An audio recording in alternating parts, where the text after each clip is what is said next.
negotiating or renegotiating the terms and the rent in your dental office lease. My name is Lee Tessler. I'm one of the senior consultants here at Cirrus. I've been at Cirrus for nearly 3 years now. As you know, tonight's webinar is a CE credited course. You will receive 1 CE credit for your attendance. You should receive that in the next sort of 7 to 10 business days via your email. Firstly, I want to thank Henry Schein, who have kindly sponsored tonight's course. We've been working and looking after Henry Schein's clients for over a decade now. So if you have any additional questions and need any other support, then they're a great resource. Also, if you do, there is a chat section. We want to try and make this intuitive as we can. It's obviously difficult because normally I would be presenting these webinars directly face-to-face. So there is a chat function. We will leave some time at the end for some questions, but if you do have any sort of specific questions, feel free to use the question and answer chat section, and we will get to them, some of them later. For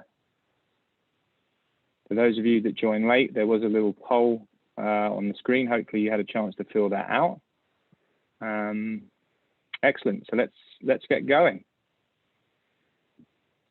So I want to start tonight by just talking about these 3 numbers, 85, 54, and 80. Now, what do these numbers mean?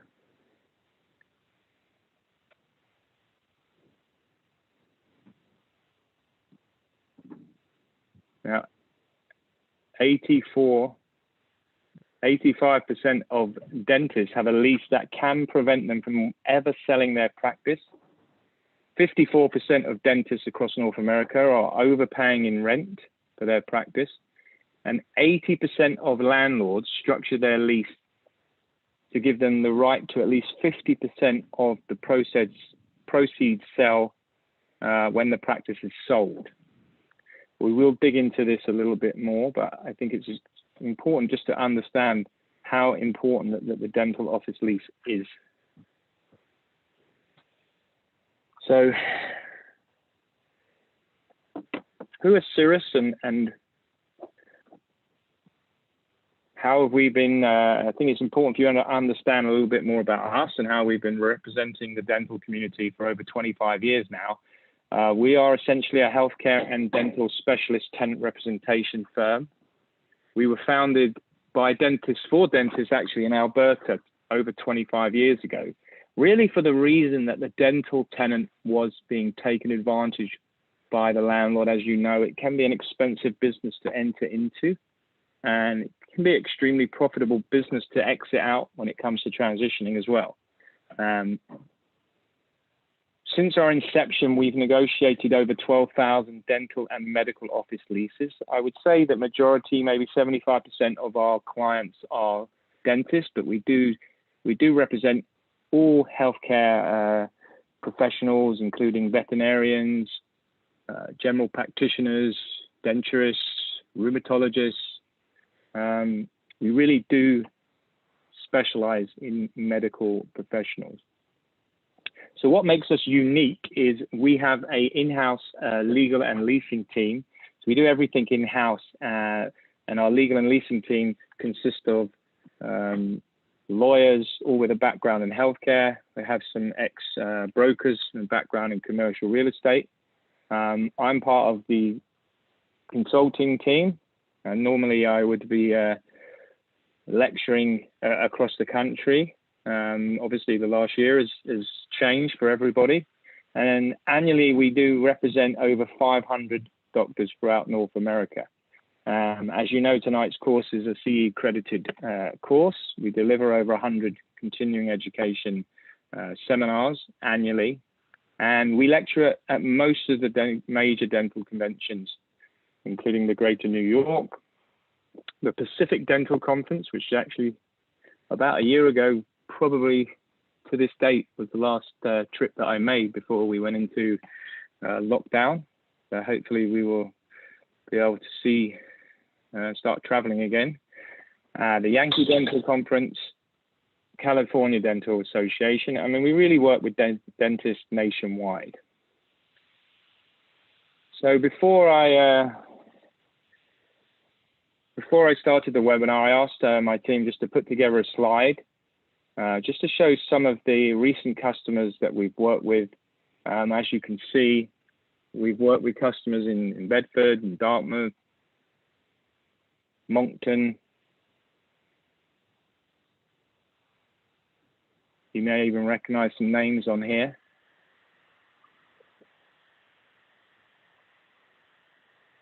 So I wanted to just give a little bit of a market update in terms of what we're seeing in terms of trends. You know, since the pandemic, since last year, that there obviously has been a slight increase in the vacancy rates. Rents have pretty much stayed the same. Landlords, on the whole, are offering more incentives or incentivizing people on a sort of, whether it's tenant improvement allowance or some free rent. They're certainly not always inclined to lower their rents, but we're definitely seeing much more of a tenant-friendly market out there now. We're also seeing the dental tenant becoming more of an anchor tenant. There's lots of opportunities, lots of retail spaces and retail plazas, and some of the more sectors that have struggled during the pandemic coming under a bit more pressure. And we're seeing a lot of opportunities whereby the majority of healthcare practitioners, certainly many years ago, would always be in a sort of office medical building, and now people are preferring, in some cases, to have a retail storefront location. So we're seeing a slight shift there. If you do want specific rental comparables and vacancies and rental rates in your area, then we can do a bit more of a detailed deep dive. If you're interested, you can sign up for the consultation at the end of this webinar. You do have to bear in mind, depending on exactly where you are, the demographic, the type of building that you're in, these things all come into contention when looking at the exact when we pull reports specific to your area and to your market. So what's the purpose of today's webinar? So it's really to help you understand the importance of the office lease agreement. Now, my job tonight is not to make you experts, but to at least walk away from tonight's webinar just understanding that the importance of the office lease agreement and how it can have a serious impact on your practice in the future if not structured correctly. We're going to look at some key terms and conditions within the office lease agreement. We're going to give a little bit of practical advice as well on how negotiating lease agreements and what we see that's quite common that comes up in some of the legal provisions within the lease agreement. Now, I know that some of you actually own the building that you practice in, and I do get asked this question a lot. We are actually going to have a much more detailed webinar in April looking at the more of the owner-occupied.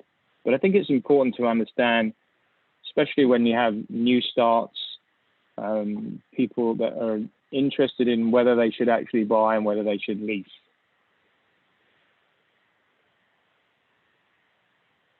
So just looking at some of the pros and cons of buying versus leasing. Now, when it comes to buying, obviously it does require a large upfront financial investment. You become a landlord. You are now responsible. You may have some other tenants within the building. You become the landlord. If something is wrong with the washroom or if there's any problems, they are going to come and they're going to call on you. And you have to take into consideration, it's like, it's having a second job, becoming a landlord. Now, yes, it can be lucrative. There's rental income. You have greater flexibility on how you use the space. You don't have to ask permission if you want to make any changes. There are definitely some tax havens or tax advantages from owning the building.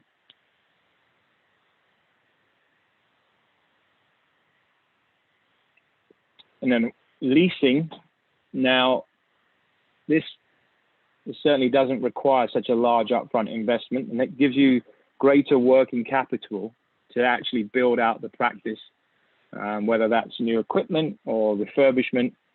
And also, you know, you're not necessarily tied to the location. If you own the building and the area that you practice out, you know, the demographic or the kind of net worth of the area changes, or some of the demographic changes, you know, you are at that location. If it's your building, you can't just relocate. You own that building.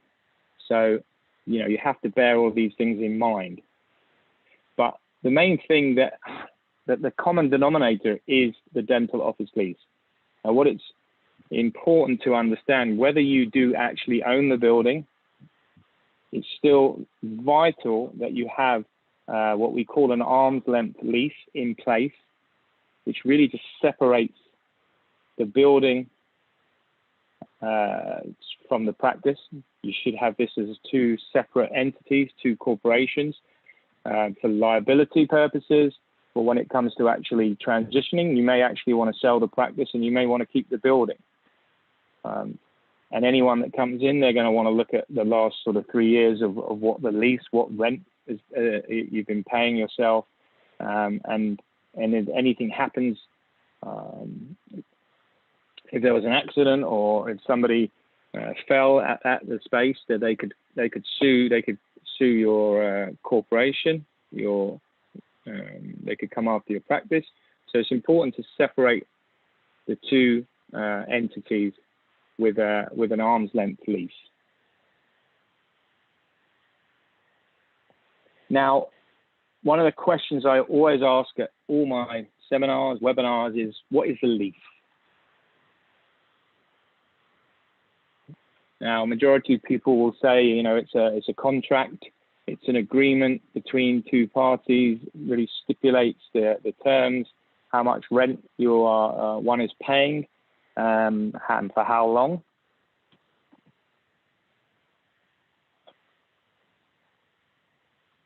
Now, from our kind of research and our understanding, really what it is a check.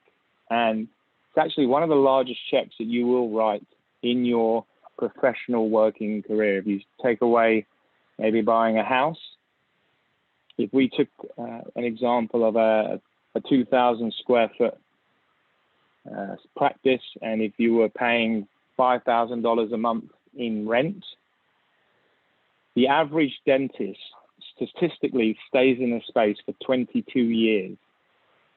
So if we just take into consideration just the base rent, we're not talking about any additional expenses, any common area maintenance, any inflation, any additionals, just your base rent. If you're looking at $5,000 a month, which is $60,000 per annum, over 10 years, that's $600,000, 20 years, $1.2 million. So when you actually sign this lease from day one, whether you've acquired a practice, built out a practice from scratch, you really are writing a check for well over $1 million. Now, many people will have a lease and maybe will look at the first 2 pages and put the other 30, 40 pages in their drawer. And they won't look at it till it comes for, until it comes up for expiry or comes up for renewal. So I'm really trying to make you understand how much of an investment and how much that you're spending really on the lease, and how much of a value it is and becomes of your practice. So why is the office lease agreement, and why is it so important? Now, if you were to drive to your practice and you picked up your Tim Horton coffee or your Starbucks and you parked out front, and if you were to turn up and then at the door you had an eviction notice, you had a notice from the landlord giving you 30 days to be out of the space, what would you do?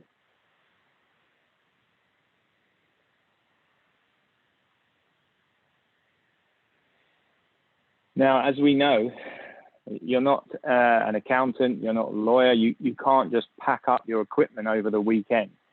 It can be very costly and time consuming to move a practice. Now, I'm not saying that can't be done, and we've worked with lots of people who've expanded or who've relocated, but any of you that have built out a practice or been through any relocation or expansion will know that it's really not a simple process. There are a lot of variables, and there's a lot of time and money spent. It can cost $150 to $200 per square foot to build out a practice, and that doesn't even include the equipment. So it's a very expensive business, like I said, to enter into, and it can be very difficult and expensive and time-consuming to move. And the landlord, they know this. And also, when it comes to selling the practice, you may find a buyer. You may have a wonderful associate or somebody who wants to take over the practice. At the end of the day, it really just comes down to the landlord has to give approval, has to give permission to assign the lease for you to sell your practice. So if you do not have a well-structured specific dental office lease, and if you have any certain clauses or provisions in the lease that can actually impact the sale, as we see as we go a little bit further on a bit later in this presentation, you really understand that there's not just there's two sides to the lease. There's the financials, which is, again, the bottom line, how much rent you're paying, for how long. But those other 30, 40 other pages, as we'll touch on a bit later, really can prevent you from selling the practice, can have serious implications in the future of the asset that you practice out of. And also a good, strong, well-structured lease gives you leverage when it comes to having control of the asset in the future. You don't want to have, you want to have term, as much term as possible, so that you can control the asset. You don't want it to come to a point where you're running out of term and the landlord suddenly can bring somebody else into the space who's willing to pay more rent. If you may have some options to extend the lease. Again, we'll go into that a little bit further, but there's a lot of critical dates that you need to really be on top of.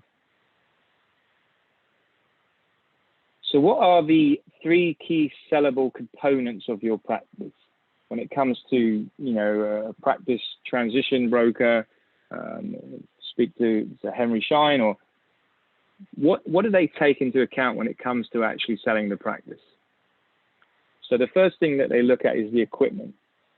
How much equipment you have, how old is it? And do you constantly upgrade your equipment? Have you had your equipment for a long, long time that's really not going to be worth too much money when it comes to selling the practice? Now, goodwill. What do we mean by goodwill? You may have 1,000 patients, active patients, but it comes down to how many active patients in the last 3 years, what your collections, what they look like. Have they built up a really good community, family where you're looking after people's grandparents and children and their children? What does that goodwill, what does that actually mean? What does that look like? In some cases, people come to selling their practice. They start to slow down in the later years. They don't work as many days. Probably spend a few days on the golf course, or and the equipment may be outdated. Patients, they haven't really worked that hard. That is important. That those last 3 years, when you're coming to selling the practice, that will give you much more value when it comes to selling the practice. But again, the main thing that can prevent you from selling the practice is the lease. You may agree, you may find a buyer who's willing to buy your practice. We were working with a doctor. He found an associate that was working with him, was happy to take over. They agreed everything. And at the 25th hour, when he just needed permission for the landlord to assign the lease, and the landlord said, no problem, but you know, I know that there's a large transaction taking place, and I'm entitled to some of the proceeds of the sale. You know, you've been at my space for 30 years. My building has helped build up your practice. And if it stipulates in the lease that any consideration or any proceeds of sale that the landlord's entitled to, can make that extremely difficult. So the lease, again, has an extremely important part and vital part when it comes to selling the practice. So what should the office lease do for you? So if you had a magic wand and you wanted to put whatever you wanted to put in your lease, what would you want it to do for you?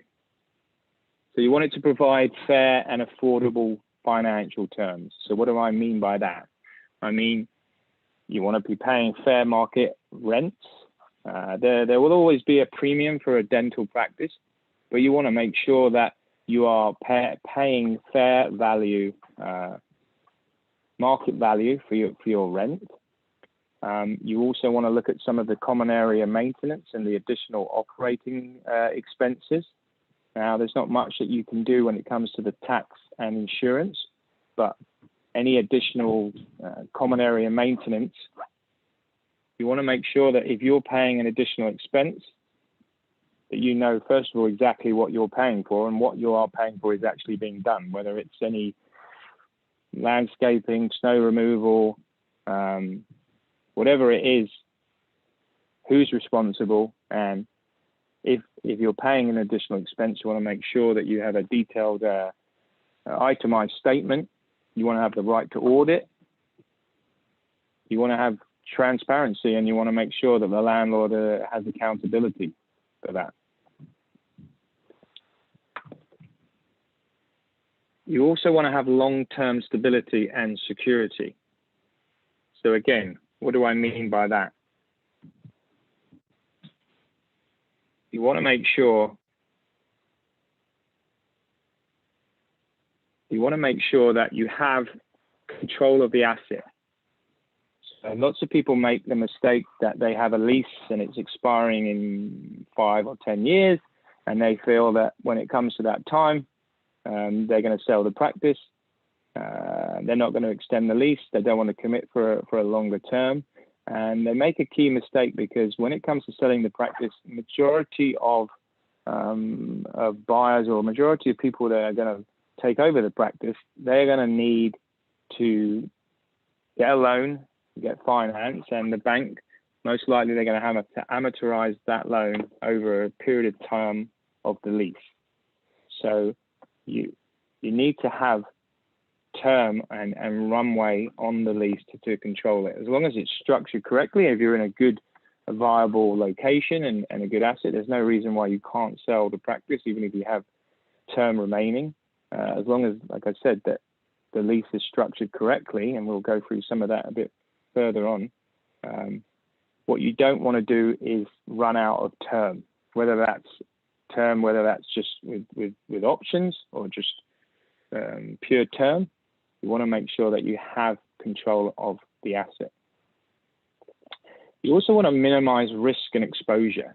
Now, many of you who started a practice or built out a practice, acquired a practice the first time that you did that, you would have most likely had to provide some sort of personal guarantee to the landlord that they didn't know you. You may not have had any credibility, financial credit history, and they may have asked you to provide a personal guarantee, which is normal. You probably come out of dental school. You're most likely you're having some debt anyway at that time. The problem that we see is is doctors that have signed a lease personally and they have a continuing personal guarantee. Now, it's all right when you first start the practice, but the problem comes is when you keep re-signing, or, I speak to many doctors that have been practicing for over 20 years at the same location, and when I've reviewed their lease, there's still a personal guarantee that they're providing in the lease. Now, the landlord, he's going to be more than happy to keep the personal guarantee for the duration of the term. What does he care? He's more than happy that if you provide a personal guarantee, there's more protection to him. Now, if you've been paying rent for a long period of time and you've proved that you're a good tenant, then you should no longer be providing that personal guarantee for the duration of the term. So we want to minimize some of the risk and exposure. There's also one of the things that we kind of made our name is a death and disability provision. God forbid something was to happen if you did sign a long-term lease and you're unable to practice wet finger dentistry. This clause can enable your estate to terminate the lease agreement regardless of the number of years remaining. We also want to maximize your flexibility. So if you're in a space and there's an adjacent space next to you suddenly becomes available, or a tenant becomes vacant, and you think, well, actually it would be perfect to expand next door, you want to have maybe a right of first refusal so that you at least have the option to expand next door, rather than suddenly somebody else fills up a space next to you and you are thinking, well, that would have been perfect for me to expand in. In some cases, you may even want the right of first refusal to purchase the building, depending on the type of building. And but if the landlord is looking to sell the property, it may be of interest for you to have the right of first refusal, even if you don't want to and have no interest in acquiring the real estate. It would be nice to know and nice to have that opportunity to maximize your flexibility. And as I stress again, really just to enhance your ability to eventually sell your practice. You work 20, 30 years, blood, sweat, and tears. The last thing you want to do is have a landlord make it difficult for you to sell the practice. And in some cases, having to pay the landlord a large amount of money just so that you can sell your practice. So what's in your lease? We're going to look at a couple of provisions, a couple of examples in the lease.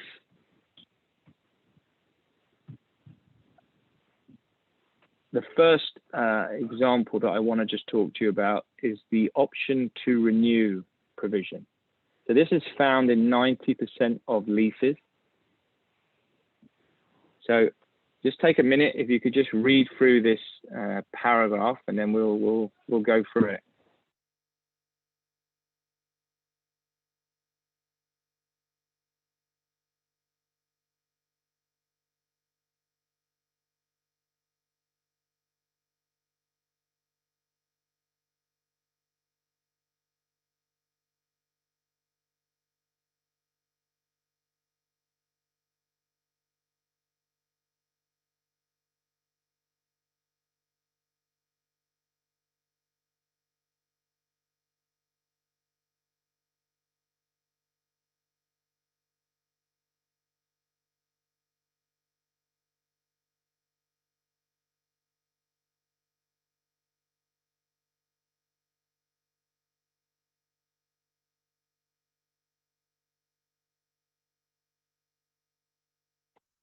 So hopefully you've all had a quick look at this paragraph.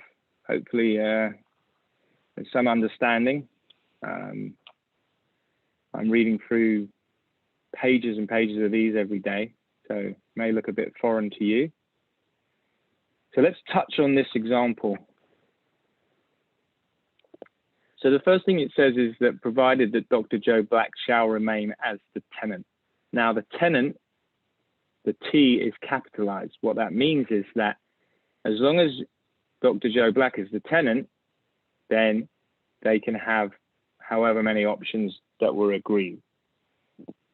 Now, this is one of the key mistakes that I see. Again, I was speaking to a doctor actually in Bedford that he told me he's looking to sell his practice and that he had 12 years left of his lease remaining, and he wasn't concerned, and everything was good.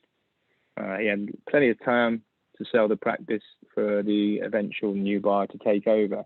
And when I actually looked at his lease, what I established was that he actually only had 2 years of term remaining, and he had 2 5-year options. But those options were personal to that doctor. They were non-transferable. Now, this is just one of the tactics that the landlord would use, because they know that if it comes to assigning the lease or, selling the practice, they'll say, well, Mr. Dr. Black, I gave those 2 5-year options. I only gave them to you. I didn't give them to somebody else. And again, they use this as leverage, because if the next person wants the 2 5-year options, then, they're going to have to pay for that, whether that's through increased rent. So it's important to make sure that the actual options are transferable. Now, there's a couple of other things that are on this provision. One of them is that any such renewal shall be on the landlord's then current standard form lease. Again, a key mistake that can be made is you have an option to extend for 5 years, and the landlord can just put you back on a standard form lease just by you exercising your option. I think one of the key things as well, I want to mention it when we talk about this, is that it's really important to know the dates, the critical dates. If you have a digital or soft or hard copy of the lease, when you get a minute, make sure you know when the lease expires, but also when do you have to give notice for to exercise the option. For example, here it says no less than 9 months prior to the end of term. So if you give notice after that 9 months, technically your options become null and void, and very likely that the landlord is not going to be phoning you up before to remind you that you have an option deadline, because if you miss that option deadline, then technically you don't have any more options and more leverage to them. But what you also want to be careful is that landlords are very savvy. We were working with a dentist who's been in a beautiful retail strip plaza corner unit, been there for over 20 years. She was coming up for a renewal. She had a 5-year option. She had to give 6 months notice. She long way before the 6 months period, she sent a standard a letter to give notice that she wanted to exercise the option, and the landlord declined to renew her option. And when we were actually involved and when we were retained by the client, what we established was that the landlord said that she'd been in default of the lease. Now, one of the conditions of the options is you can't be in default. Now, again, default can mean, and most people just think, well, have I missed any payments? Am I in default of the lease? But again, this is what I want to make clear. It's not just about missing the payments. It's about some of the other key provisions in the lease. Now, in this case, the landlord, the tenant just couldn't understand. She'd been the most perfect tenant, always paid her rent, been a wonderful tenant, and just had no idea. She gave him plenty of notice and just didn't understand why the landlord wanted to, deny her the opportunity to exercise her option. Anyway, what it turned out was that the landlord actually sent an email with a picture to us, and on that picture was the dentist was her front door, and the picture just showed the doctor's name, and it said Monday 9 till 5, Tuesday 9 to 5, Wednesday 9 to 5, Thursday she was open from 8 till 8, and Friday she was closed. Now, and the landlord in the lease of the retail plaza, she had to be business hours, she had to be open for a certain amount of time, the same time as the retail plaza. Now, a lot of you are probably thinking, well, why would they go out of their way to find this small clause to actually kick her out of the space? Well, I'll tell you, there was actually one word that would explain this, was Starbucks. Now, Starbucks wanted that corner space in this retail, beautiful strip plaza, great location. They were willing to pay more rent. So the landlord, whoever their lawyers instructed, they were looking at any provision, anything in the lease they could find to find her in default.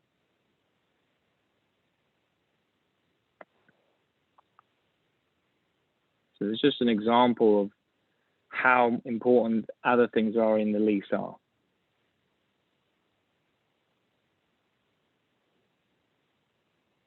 But you can see overall, there's, just in this one paragraph, there's 4 or 5 red flags that could cause a problem just in the option to renew language, which again is found in 90% of leases. Now, the other provision that I want to talk about tonight is the assignment provision. Now, the assignment provision really just enables you to transfer your lease. Normally, this is in conjunction with the acquisition or the sale of your practice. Again, this is found in 75% of dental leases. If you could just take a minute just to quickly have a glance through this, and then we'll go through this again.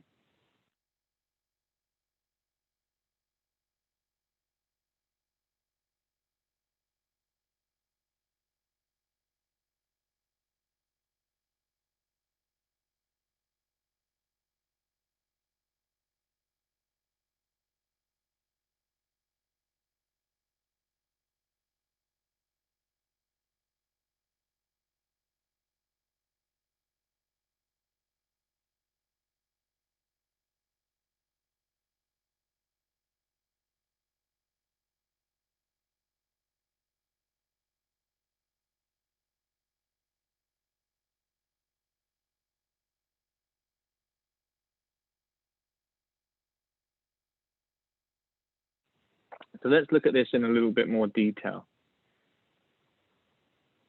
Now, the first thing that you have to have and you have to receive is consent of the landlord. This is very common, very normal. You can't just assign your lease to any sort of Tom, Dick, or Harry without first getting permission of the landlord. Now, the landlord in this scenario, in this case, had 3 options. 1, they could simply just approve the tenant's request to assign the lease. 2, they could just decline the tenant's request to assign the lease. And 3, they can terminate the lease agreement upon effective date just for asking for permission to assign the lease. Now, this is what we refer to as a termination clause. So just by asking the question that you want to actually assign the lease, the landlord can just terminate the lease agreement there and then. Now, additionally, the landlord, as you can see here, can have the right to revise the minimum rent paid during the term and increase the rent for future by 15%. Now, if you've agreed and you've gone back and forth with the buyer and you've agreed a purchase and sale agreement, negotiated everything, dotted the I's, crossed the T's, and like I said, you go to get permission from the landlord, and the landlord says, sure, no problem, but just so you know, just so that your buyer knows, I'm going to be increasing the rent by 15%. Now, if I was that buyer and we review a lot of leases on behalf of buyers or people requiring practices that want us to look over the lease before they take on that investment, Now, I know if that was me, the first thing I would do is reduce my offer by 15%. Now, furthermore, as I talked about earlier, should the tenant receive any form of consideration in connection with the assignment over and above the current base rental rates. So let's just say, for example's sake, you were paying $5,000 a month, $60,000 per annum. So if your lease, if your practice was worth $500,000, technically here, the landlord can ask for $440,000 of consideration. They know a large transaction, a financial transaction is going to take place. And it's written here, and I've seen it. Now, many of you are probably like, well, why on earth should the landlord take any of my money, anything that I've worked hard to sell my practice? Why should the landlord take, in my opinion, he shouldn't. But it's written, and it's written in 75% of dental office leases. We work with a doctor that was selling their practice for $1.2 million. And he had to write a check for $120,000 because he was so far down the line and wanting to sell his practice. Now, to him, to take $1 million or more for his practice, then that was the decision that he made, and he had to write a check in the end for $120,000 to sell his practice. Now, you don't want to leave any money on the table, so it's really, really key. And then the last thing is that the tenant shall not be released from obligations under the lease and shall remain liable for any failure of the tenant or its future assignees or subtenants. So you've managed to get consent, you've agreed, the landlord's agreed to let you assign the practice, but now he's still making you continually liable. So you could be in retirement, a young associate maybe who's taken on a little bit too much debt, market changes, conditions changes, and they can't keep up with the payments. The landlord can then come after you 2-5 years later. Now, in some cases, you may have to provide some sort of continuing liability. You may have to provide, you may be liable for a year or two, but what you don't want to be is providing continuous liability 5-10 years down the line, where the landlord can phone you up, and suddenly the last thing you want to do if you're retiring and is go back to practicing, go back having to work, see patients. Again, this is just one paragraph, one provision. There is at least 5 red flags that, if not structured correctly, can cost hundreds of thousands of dollars.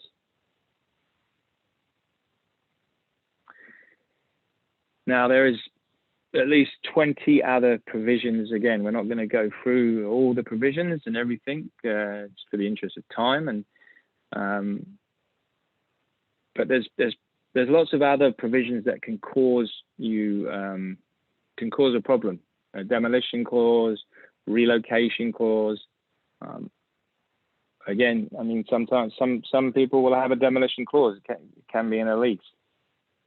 It can be common, but there is a number of these provisions that, if not addressed or if not negotiated or properly, can cause an extreme problem.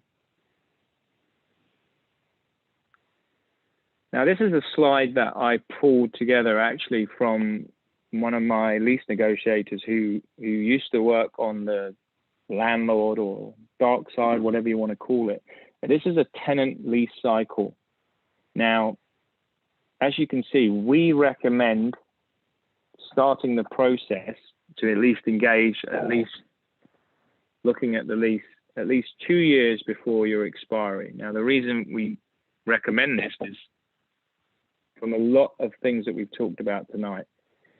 The main thing is to give you as much leverage and time as possible, because for whatever reason, if something doesn't work out, or if worst case scenario you didn't want to renew the lease, or there was a problem, you have enough time to either find another practice or relocate. You just need to have as much time. That's why we recommend starting the process at least 24 months before expiry. Now, the landlord, from their perspective and their side, they want to get you right round the corner here in the sort of 8 months. You know, if you can miss your option deadline, you know, great. They know if you start negotiating or start having a conversation in this red, say 6 months before, they know that the likelihood is that really you don't have enough time, even if you wanted to move. And then, you know, they hold all the cards. And even if you desperately don't want to move and the last thing you want to do is move, if you're starting the conversation 24 months out, then you have a little bit more leverage. You know, it's a choreographed game of chess, poker, or whatever you prefer to play. You know, every negotiation is unique, and in any negotiation, you know, there's going to be some things that you're going to have to concede. And there's things that you're going to fight tooth and nail for. But the main thing that I want to stress here is the earlier that we start the process, the earlier that you start the conversations, the better position that you're in.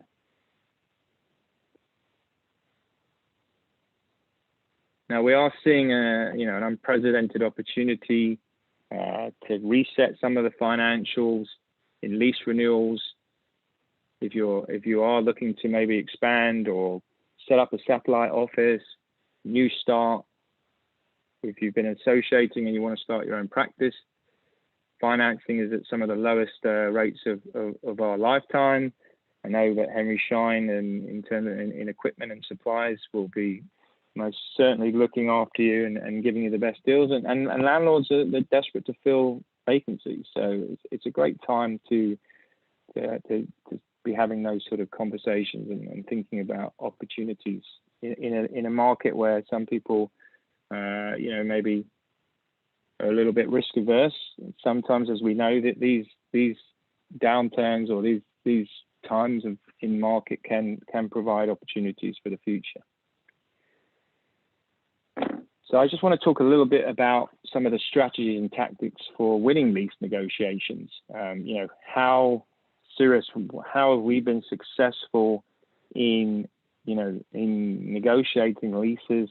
You can see from some of the over 100 5-star Google reviews, some of the best money that's been spent on their practice in with regards to the lease negotiations. And the reason that we are successful is for a number of reasons, as I talk about here. So, we gather all the information. We make sure that we have all the documentation, any lease, original lease, amending agreements, estoppel, riders, exhibits, everything and anything that's relevant to the lease. We would then, have a conversation to try and identify some of your, career goals, what stage of your career, how long you're looking to practice for, so that we can align the lease with your career goals. We review the office lease for any risks, any areas of concerns, any liabilities. We pay for a lot of market research whereby, we have a lot of information and we can see what the current vacancies are in the area. As I said, more than happy to provide that individually if anyone's interested. Then we would, develop a strategy. And all these 5 steps we've done, and that is before we've even reached out to the landlord.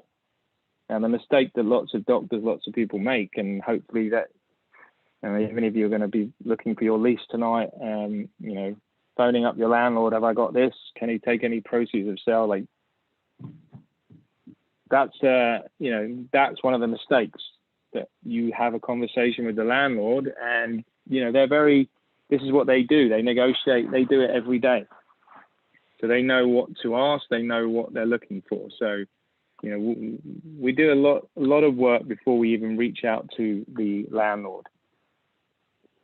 And then we will spend probably 15 to 20 hours negotiating the financials, like I said, the rent escalations, if there's any tenant improvement allowance, any landlord work, any free rent, any fixturing period, any money towards refurbishment, and another 15, 20 hours, probably even more on the legal negotiations. So, refining some of the language like we talked about tonight on the assignment, the options to renew, anything that's very landlord friendly or anything that's very vague, that's open for interpretation. We want to really just clarify whether it's your trade fixtures and who does that belong to.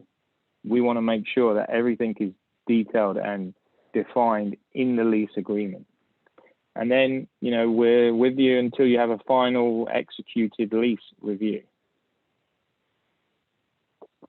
This is just some of the latest Google reviews. I just picked a few examples that lots of dentists that have worked with us just show how detailed and how niche that we go into the negotiations. And we're not looking to create a problem with the landlord. We understand, we appreciate you're going to have to work with the landlord for a long period of time, and we're not going in guns blazing, but they have to be educated and understand. This doctor was at 74 years old, was forced to relocate his practice. We managed to actually negotiate and get the new landlord to cover 100% of the build-out costs. But, this doctor at 74 shouldn't have put himself in a position that at 74 he's forced to relocate his practice. Fortunately, we managed to help him, but these are some of the people that we've worked with. I am conscious of time. So what we offer at Cirrus is one of the things that we offer is what's called a critical dates and risk analysis. This has a value of $1,995, and whereby what we do is we would spend 3 to 4 hours analyzing your lease, going through the 30, 40, however many pages, looking for some of the traps. We would then schedule a call. Well, I would schedule a call. We would go through just to understand a little bit more about you and your practice, your vision, and what the ideal lease should look like for you and how to negotiate that effectively.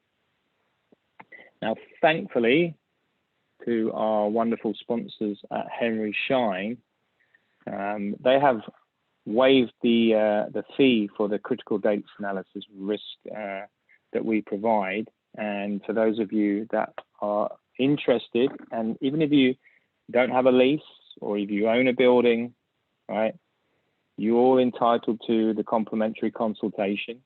It is on a first come, first served basis. So I would advise, if you're interested, it's really, really recommend. It's very beneficial. Like I said, we spend a lot of time going through the lease, analyzing it for the risks and traps. And if you don't have a lease, or if you're looking for some advice, then I urge you to take advantage of this. You can email info@Cirrus Consulting Group. Again, if you have a copy of your lease, send it in as soon as possible. I will reach out to all of you that are interested. You will see a little poll, another poll coming on the screen now as well, an exit poll. I ask you if you could just take a minute again to fill that out. Just talks about if you are a tenant, if you're not, if you do have a lease, if your situation is urgent, if you're interested in the complimentary lease review, and even if you just want to understand a little bit more about your area again, please fill this in. We're coming up to a couple minutes, so if there is, if you could just fill out the exit poll, but if there is any questions, feel free to use the question and answer, and then we'll take a minute or two just to answer some questions. Don't be shy if you do have any questions.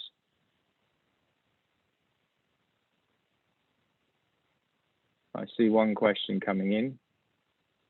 So this question is talking about how the landlord that they currently work with, how can you guarantee that the landlord's going to make any changes to the lease? He's never made any changes before in the past. Why is he going to suddenly make changes now? Well, this is a great question, and this is a question that I receive numerous times. Well, you know, one of the reasons that, again, they may not have made any changes or anything in the past because, again, it depends if it was you who was asking or if you had any representation.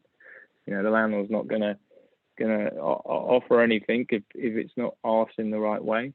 And when we get involved, and you know, when we tell the sort of compelling story that this tenant has been there a long time, is a great tenant, always paid their rent, and there's certain things for their business, for them to run their business properly, that we need to address in the lease. That's not going to impact them financially. And honestly, we don't have that issue. Majority of the large institutional, they know Cirrus, they know who we are, and we've had huge success. We've actually, in some cases where the landlord and the tenant relationship hasn't even been that great, the landlord has actually said after working with us that, you know, it was using a third party was fantastic, because it took a little bit of the emotions out of the actual negotiations, and their relationship actually improved in the long run. So I'll just give another minute or two for you just to fill in the exit poll. I just want to see if there's any additional questions.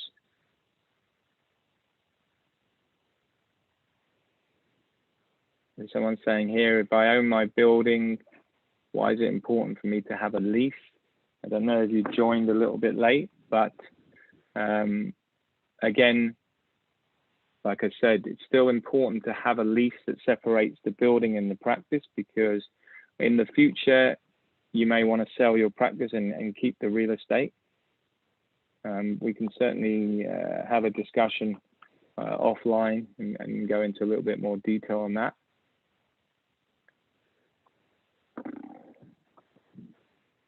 Okay, any other questions? I'm certainly conscious of everyone's time. I really appreciate everybody taking the time out of their evening, of their Tuesday evening to join me. I hope that you found this beneficial, and I really do stress that you take advantage of the complimentary lease review, and I will reach out to everybody. Again, thank you very much for joining me tonight, and I look forward to speaking to you all very soon. Have a great evening.